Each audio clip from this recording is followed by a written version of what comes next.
Today we delve into the heart of workplace dynamics. We explore the crucial theme of resilience in the workplace.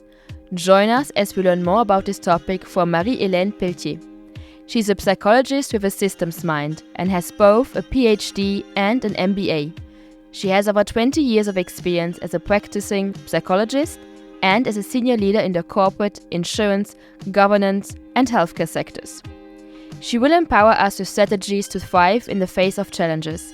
Let's navigate the ever-evolving professional landscape together and discover the resilience that fuels success. Hi, how are you today? Hi, very well. How are you, Anne-Catherine? I'm very, very well. So we are here today to talk about resilience in the workplace. So nowadays we hear a lot about resilience and why it is so important in the workplace. How would you define resilience? Yes, because there are many definitions. Even when we're looking at the academic literature, there is a variety of definitions. The one I'm using is our ability, and with this can be as individuals, as teams, and as organizations, because resilience in the workplace is very systemic. So our ability to go through adversity and come out even stronger. So we're learning, growing from this. Okay. And why do you think, or why do we need to be so strategic about it? Exactly. We hear a lot about resilience, and particularly if we're looking at the individual level first. We hear a lot about it. We actually have learned a lot about the kinds of actions, the kinds of choices we ideally would want to make to increase our resilience, especially thanks to the pandemic and way more conversations about mental health in general, resilience also, and definitely resilience in the work context. So we have all this information, and it is solid. It is research-based. We've got a body of research telling us that, yes, if we exercise, and then within exercise, we have cardio, strength training, meditative type activities. If we eat well, sleep well, invest time in relationships, and these are some examples, and there are many others. If we do these things, our resilience will increase. And usually when I share this with people or we're having conversations, everyone's nodding. And some people, maybe in the audience, have made it. They are able to incorporate all this in their daily and weekly lives. But most people, given how busy we are, the demands we're facing, the changes in demands, the unexpected, larger ones, many of those we actually love and are excited by. But given all these demands, all of these other actions fall to the side. And therefore, we end up not implementing them. In some ways, then, putting ourselves actually at risk, right? Because we're basically increasing the demands and not increasing the supply here. So this is going to go, the flow is not going to be good. And so therefore, if we are strategic about our resilience, if we are proactive, planful, using information about our current context, knowing that it changes, then just like in business, when we're being strategic there, we're able to create a plan that actually is realistic, doable, that we can implement. And that's when things change. Okay. And sometimes people think that you either need to tough it out or stay positive when it comes to resilience. What is your view on this? No, doesn't work. It just doesn't work. Just no. So toughing it out refers to, sometimes we associate this with grit, persistence, staying there no matter what. And of course, if we're here even having this conversation, we are decently persistent. We've made it this far in our career. We've shown many instances of being able to persist through adversity. Yes. That being said, our resilience, so ability to go through adversity, come out even stronger, means that we're looking at our context. And sometimes this means that the decision we may make is actually to not continue, not persist with this particular challenge that we're looking to solve. sometimes the solution is to step away from it. Right? So it's not just about persisting, keeping going, grit, no matter what. It also is not just about being positive. In some ways, we actually know from research that if, as a personality, we tend to be a bit more on the optimistic side, it will likely lead to, in general, a bit of higher resilience for us. But resilience is not a personality trait. It is largely influenced by us and how we manage it. And no, it does not mean being positive at all times. It means realistically looking at our context and making decisions that make sense given that context. Mm-hmm. And why do you think it is so important that as a company we address resilience more and more? Yes. Everyone, everywhere, I would say, need to address it.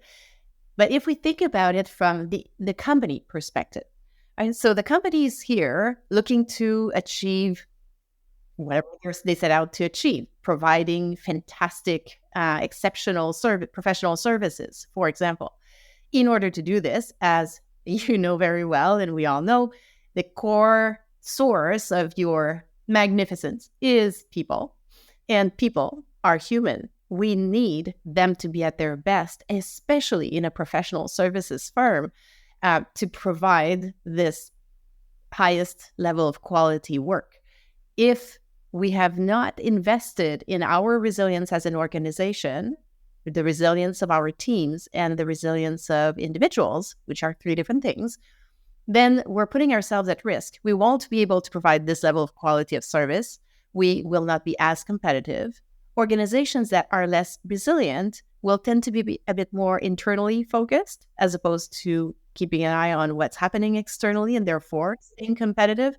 So there are many advantages about paying attention to resilience also as an organization. And maybe a question for my own interest. Would you consider resilience as a resource that you might have more from time to time, given the circumstances, that will help you, face bigger challenges? And that from time to time, because maybe there's something in your private life going on, or generally overall you're not feeling well, that the resource is not as available as it usually is? Yes, it is impacted by the demands that we're facing, the context we have around us. And that's why sometimes earlier in our careers, we are able to do a very large amount of things. It's in part because often on the personal side, we'll have less demands. We also are younger, so overall, even physical health is even better. We may be, because we have less demands, we have more time to do more self-care. We're at the gym more often. We are spending more time. So that all these things are happening. And what happens as life goes on, career evolves and all that, some of these naturally occurring protective factors are not there anymore.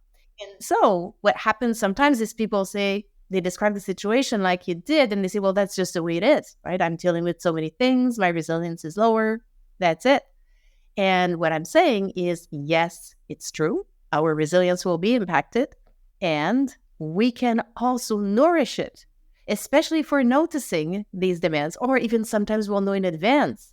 Like we're getting close to the end of fiscal year, and that's a very busy time for us. It's not just a situation of, oh, it's the end of fiscal year and I'll have to survive it again. It's the end of fiscal year and I know it.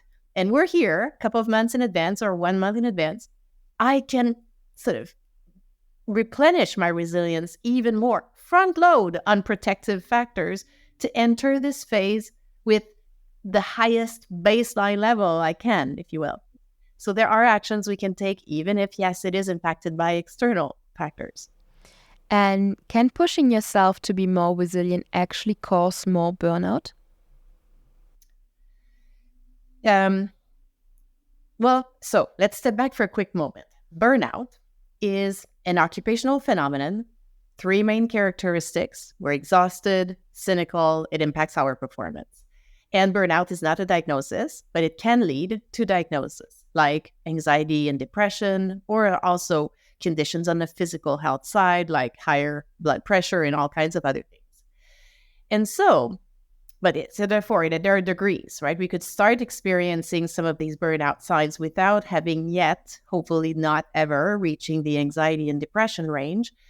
But these characteristics can be there. And so if we're starting to experience these, we're exhausted, cynical, and starting to impact our performance, and I think I'm building my resilience by, increasing my exercise or taking care of myself, that kind of thing. But I remain almost like tactically focused. I'm not being strategic here. I'm just saying I'm going to exercise even more to compensate for all these demands that I'm feeling, and that's causing me a beginning of burnout.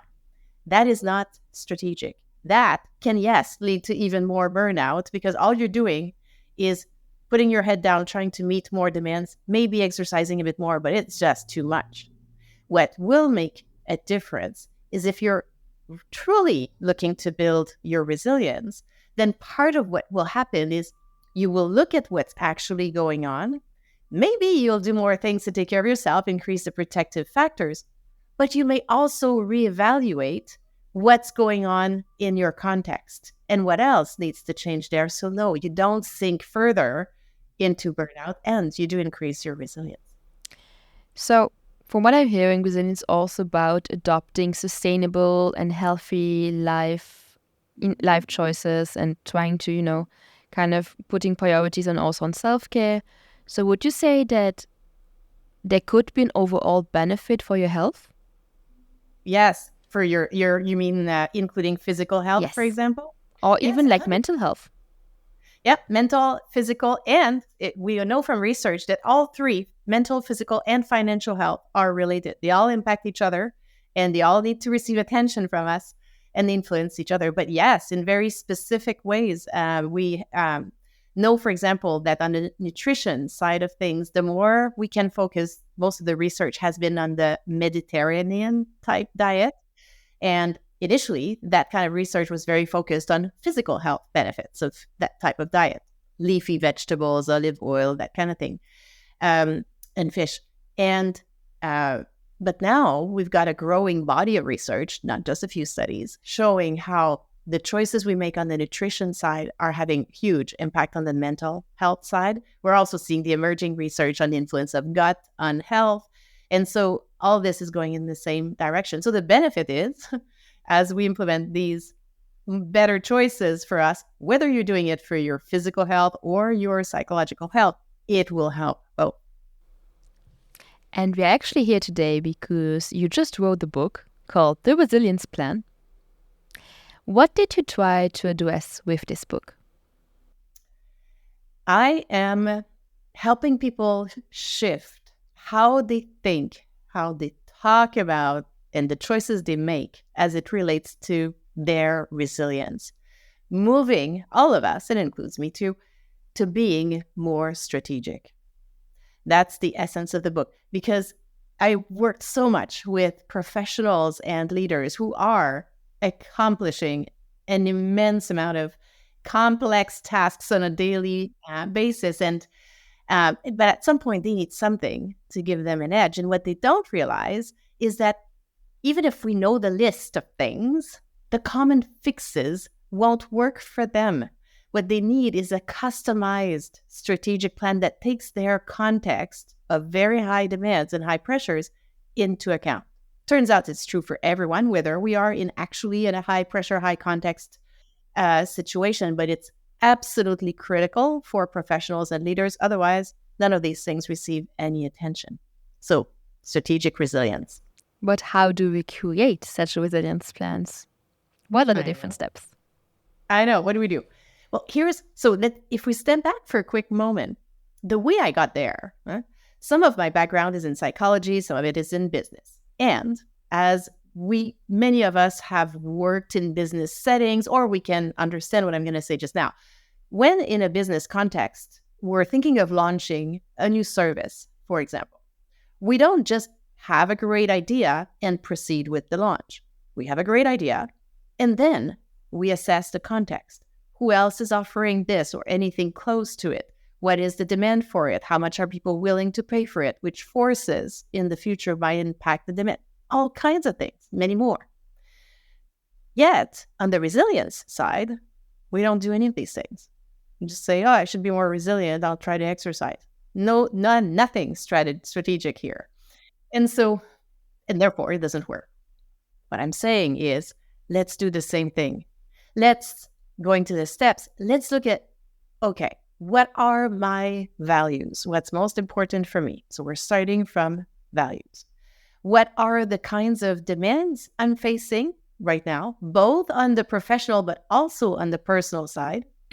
Because even if we're looking to increase our resilience at work, the reality is Marie-Helene, I'm the same person in my personal life and here. It's all in one. Same for you, same for all of us. So we need to look at demands on both sides. We need to make sure we're looking at both the negative demands, the ones we wish we didn't have, but also the positive ones. You just had a promotion, very positive, still a demand. You just moved to a new place that you love, positive, still a demand. Right? And sometimes as high achievers, if it's positive, we consider it not a problem. It's not a problem, but it is a demand. So we need to be more realistic with this.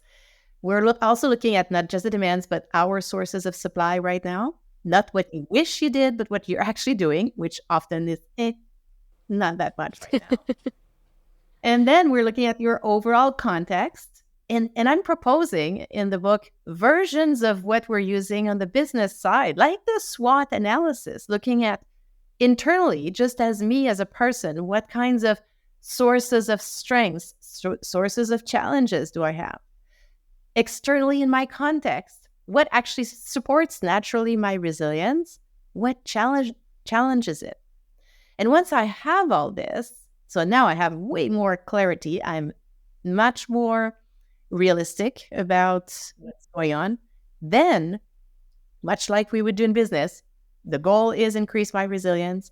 Then I'm creating strategic pillars, high-level directions I'm going to use, and I'm identifying concrete actions within each of these pillars. So to give you an example, let's say I'm working with a high-level professional and leader, and they've realized, the demands are very high right now, and they're sliding down, basically. Looking at their values, they may value, for example, health, family, friends, intellectual challenges, learning, and maybe others. We try to get to even more than this. Maybe currently their sources of demands are through the roof, very exciting on the work front, but more than a normal human can handle. And the sources of supply, minimal, not zero, but very minimal. And then we would explore their context. And maybe that they're looking at their particular strategic pillars. They may have one that's going to be called boundaries. And then we're going to look here at how can they step back when a new demand comes in so they can realistically assess. So see how I'm not saying just say no. Doesn't work. No, that. But realistic actions.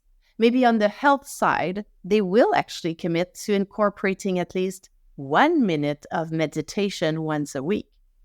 You see how small I'm going, but given the reality here, it is immensely better to get to that 1 minute per week than to have ideal, 20 minutes 3 times a week. That's not going to happen. Mm-hmm. And so that's the difference between just having a list of many things and creating a plan that actually works for me. And then, of course, the beautiful thing from a psychological perspective is when we're able to implement these kinds of actions, technical term being active coping, that actually increases our sense of self-efficacy. Because now, of course, we love it, of course. You've done something that you were planning to do and it feels good, so okay. But it also increases your sense of self-efficacy, which we know will then increase your optimism for the future, your agency, and you're building from there. And now we're taking action in a good direction. I'm also a big fan of stacking habits. Yeah. For example, because I know that some things are good for me, but I just don't want to make the time to do them because they feel like a chore, what you just mentioned, because you feel like, I need to do it for at least 20 minutes. So I just stack it with something that brings me pleasure, like I don't know, watching something on Netflix or listening to music. So it's actually bearable, and I will actually do it. Because they're like, as you said, even if it's just like a minute per week, but it is more realistic for me to do the 1 minute than having something that is strict like 3 times a week for 20 minutes because it's not fitting my overall lifestyle or just the situation I'm currently in. That's a wonderful example. And absolutely, I think for high-performing individuals, the stacking of habits is possibly sort of the lowest hanging fruit, the easiest thing to do. Like for all of us, especially now, post-pandemic, we all wash our hands even more, even longer, right? We've learned it. Okay, you could also decide that anytime you're washing your hands, you're going to do deep breathing, starting with pushing air out. In all likelihood, you'll be able to do a 5 deep breath in the time you're washing your hands. You were going to wash your hands anyway. Why not use that? So yes, these are very powerful ways to make things happen. Yeah, but I like the idea of having small changes that are actually sustainable. Because that's, for example, why I don't think good New Year's resolutions are never going to work out. Because they're too ambitious and they don't fit the overall lifestyle. Because we try to implement something that has not even any foundation in our life so far. So it's kind of set for failure. Yes. Yeah, exactly. Whereas being strategic works forever. And you adapt it over time as context changes. So it makes it much more powerful. And maybe to sum it all up, what would be the three best tips, the main pieces of advice that you would like to give the audience for their careers? Yes. I think I would say, so number one, and we would have heard this also in conversations we've had about emotional intelligence. So the first would be the self-awareness, because that's the first step. If we're not checking in with ourselves, we're not going to realize we need anything, really. And that self-awareness, some people do it on their own. Some people do it with someone, mentor, peer, executive coach, mental health professional.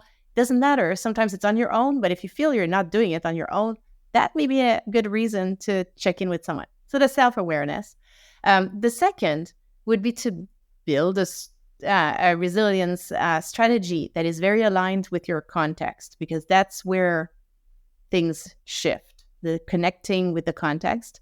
And the third, I would say, is constantly reevaluate. At least it depends. Context will vary from person to person and moments in our lives.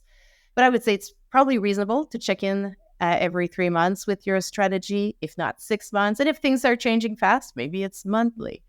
But we want that element of agility because especially in high demands, high pressures contexts, things today don't look like they did 1 month ago and unlikely look the way they will in 1 month from now.